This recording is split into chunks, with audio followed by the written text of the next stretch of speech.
नमस्कार, ये Vista news देख रहे हैं आप। मैं हूं आपके साथ हुजैफा गोल। वक्त हो चला है राज्य की खबरों का। पहली खबर है रोहतक से। दरअसल आपको बता दें कि एक पूर्व सैनिक ने राष्ट्रपति से इच्छा मृत्यु की मांग की है। हरियाणा के रोहतक जिले के एक पूर्व सैनिक अशोक कुमार ने राष्ट्रपति से इच्छा मृत्यु की मांग की है। 80% दिव्यांग होने के बाद अशोक की सेना में सेवाएं समाप्त कर दी गई थी। तब से ये प्रदेश सरकार से नौकरी की मांग कर रहे हैं। इसके लिए राष्ट्रपति को पत्र भी लिख चुके थे। वहां से प्रदेश सरकार को दिशा निर्देश के बाद भी जब नौकरी नहीं दी गई तो तब जाकर अशोक ने इच्छा मृत्यु की मांग की।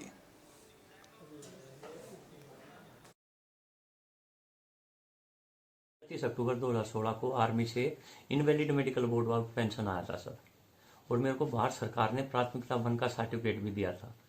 उसके बावजूद भी सर मैं हरियाणा सरकार से हर तरह की गुहार लगा ली, हर राजनेता से मिल लिया, हर मंत्री महोदय से मिल लिया। आपको बता दें जम्मू कश्मीर के कुलगांव में मुठभेड़ हुई थी, जिसके बाद आपको बता दें कि आतंकवादियों की अब जाकर पहचान हुई है। पुलिस ने गुरुवार को दक्षिण कश्मीर के कुलगाम जिले के मेहरमा इलाके में मुठभेड़ में मारे गए जैश-ए-मोहम्मद के आतंकवादियों की पहचान कर ली है। आपको बता दें कि बयान में कहा गया कि पुलिस द्वारा कुलगाम के मेहरमा गांव में आतंकवादियों की मौजूदगी बारे में विश्वसनीय जानकारी प्राप्त होने पर कुलगाम पुलिस ने सेना 9 RR और CRPF 18 BN के साथ मिलकर एक संयुक्त घेराबंदी शुरू की और 29-30 की दरमियानी रात को सर्च ऑपरेशन किया। पुलिस प्रवक्ता के अनुसार जिस घर में आतंकवादी फंसे हुए थे उस गांव को घेर लिया गया था। आपको बता देते हैं कि मारे गए आतंकवादियों की पहचान मोहम्मद शफी डार निवासी त्राल, उजैर अहमद निवासी मिरहमा के रूप में हुई। उन्होंने कहा कि दोनों आतंकवादी संगठन JEM के C श्रेणी के आतंकवादी थे और एक विदेशी पाकिस्तानी आतंकवादी शाहिद शहजाद को जम्मू कश्मीर में आतंकवादियों को शीर्ष मोस्ट वांटेड सूची में सूचीबद्ध भी किया गया था।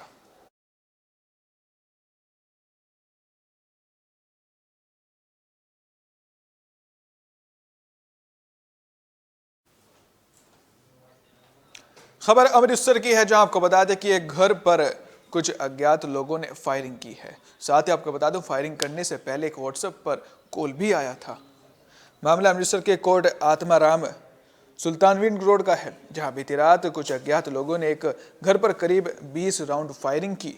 रात करीब 11:10 पर मोटरसाइकिल पर कुछ नकाबपोशों ने उनके घर पर 12 राउंड फायर की। उनमें से 6 उनके बच्चों के कमरे की खिड़कियों पर लगे हैं। मामले की जांच पुलिस ने शुरू कर दी है।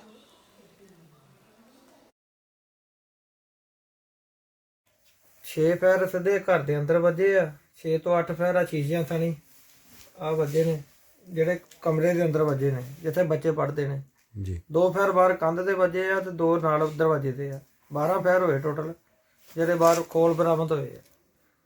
CCTV ਵੇਖੀ है ਗਵਾਂਢੀਆਂ ਦੀ, ਉੱਥੋਂ 2 ਬੰਦੇ 2 ਪਿਸਤੌਲਾਂ ਨਾਲ ਫਾਇਰ ਕਰਦੇ ਨਜ਼ਰ ਆ ਰਹੇ ਆ ਤੇ ਪਰ ਉਹਨਾਂ ਚਿਹਰਾ ਲੁਕਾਇਆ ਹੋਇਆ।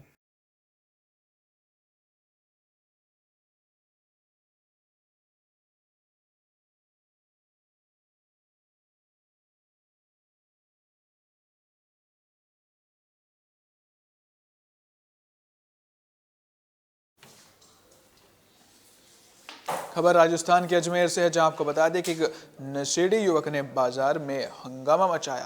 साथ ही उसके ऊपर आरोप लगा कि ये चोरी करने आया है। अजमेर के पुरानी मंडी चूड़ी बाजार स्थित नशेड़ी युवक का रात में आतंक देखने को मिला। चोरी की नियत से पहुंचे युवक को लोगों ने घेरने का प्रयास किया, लेकिन उसने पत्थरबाजी शुरू कर दी। इसके बाद क्षेत्र के 2 लोग घायल हो गए और वे मौका पाकर फरार हो गया।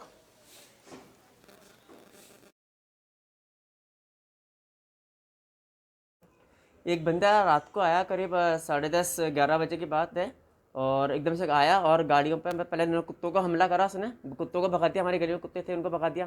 फिर पत्थर ले लेके और गाड़ियों पे हमला करा उसने। फिर बाद से ट्यूबलाइटें, जब हम लोग आए उनको पता पड़ा तो उसने ट्यूबलाइटें फेंक फेंक के हमला करा हमारे पर, पत्थर मारे हमारे पर। कोई बच गया, कोई हट गया, मेरे पर भी पत्थर मारे थे। खबर छत्तीसगढ़ मुंगेली से। आपको बता दें कि अब बारिश चल रही है। दरअसल कई दिनों से मुंगेली में बारिश काफ़ी ज़ोरों से हो रही है, जिसके बाद लोगों को परेशानी झेलनी पड़ रही है। आपको बता देते हैं कि इन दिनों क्षेत्र में पश्चिमी विक्षोभ के असर से दिन भर बादल छाए रहने के साथ शाम होते ही मुंगेली, लोरमी सहित आसपास के अनेकों क्षेत्र, जहां आपको बता दें मौसम बिगड़ जाता है, जिससे आपको बता दें कि तेज बारिश भी होती है, साथ ही उस पर किसानों पर भी फर्क पड़ता है। दरअसल किसानों की जो फसलें हैं, जो धान है, वो मंडी में ले नहीं जा पाते हैं।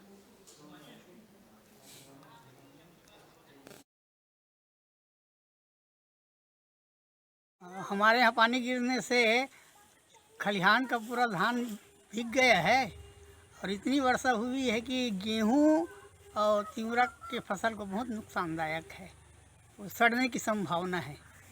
लगे रहे लगभग 2-3 एकड़ में गेहूँ है और खार में पूरा तिवरा का बुवाई किए हैं। कोई खेत ऐसा नहीं जहाँ ना बोया गया हो और अभी तक मंडी में धान पहुंचा नहीं है। मुंगेली में पूर्व प्रधानमंत्री अटल बिहारी वाजपेयी की जयंती मनाई गई। साथ ही आपको बता देते हैं कि मुंगेली में पूर्व विधायक लोरमी की भी पुण्यतिथि मनाई गई।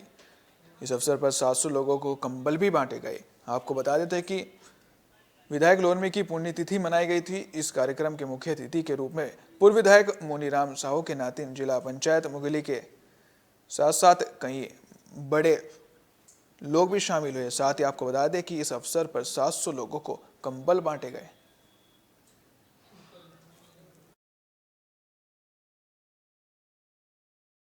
जी स्वर्गीय श्री मुनीराम साहू जी की जन्म जयंती और पुण्यतिथि दोनों ही हैं और पूर्व प्रधानमंत्री भारत रत्न अटल बिहारी वाजपेयी जी की आज जन्म जयंती है।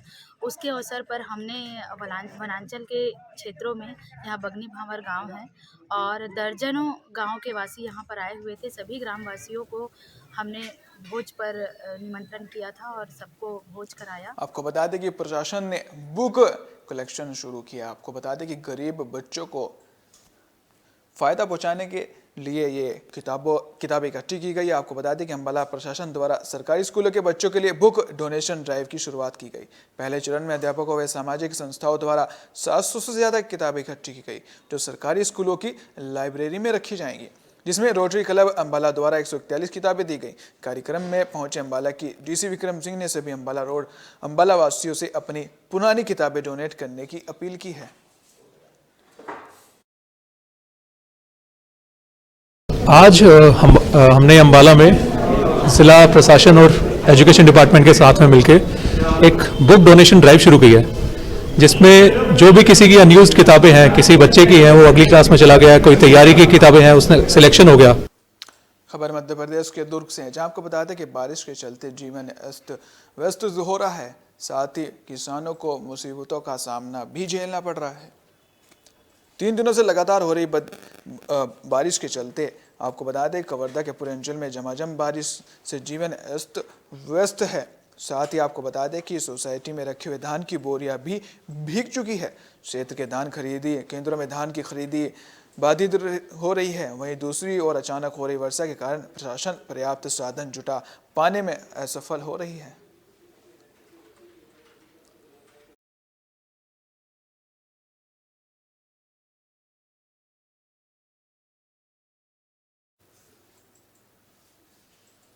इंदौर दरअसल हत्या से सहम गया है। 36 घंटे के अंदर 3 हत्या हुई हैं, जिसके बाद इंदौर पूरी तरह से सहमा हुआ है। शहर में बीते 36 घंटे के भीतर तीसरी हत्या का मामला सामने आया। थाना भंवरकुआं, थाना लसूड़िया के बाद सेंटर कोतवाली में किराएदार और दुकान मालिक के बीच हुई विवाद में दुकान मालिक के बेटे ने चाकू से हमला कर दिया, जिससे किराएदार 80 वर्षीय व्यापारी की मौके पर ही मौत हो गई।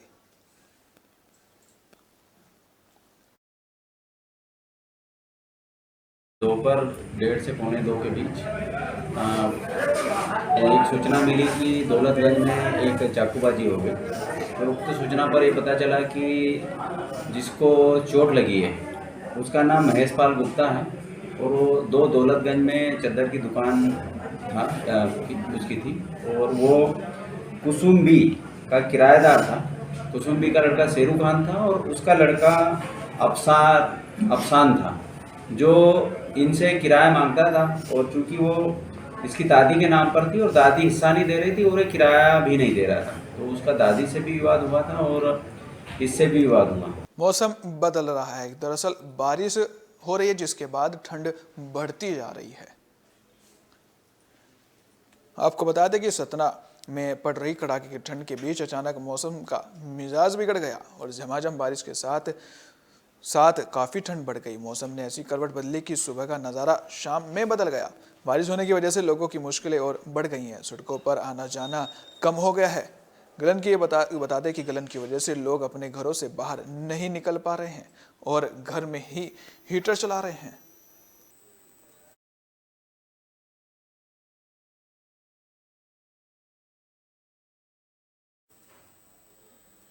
राज्य की खबरों में फिलहाल इतना ही। देखते रहिए बिस्मिल्लाह न्यूज़, खबरों का सिलसिला कभी नहीं थमता। नमस्कार।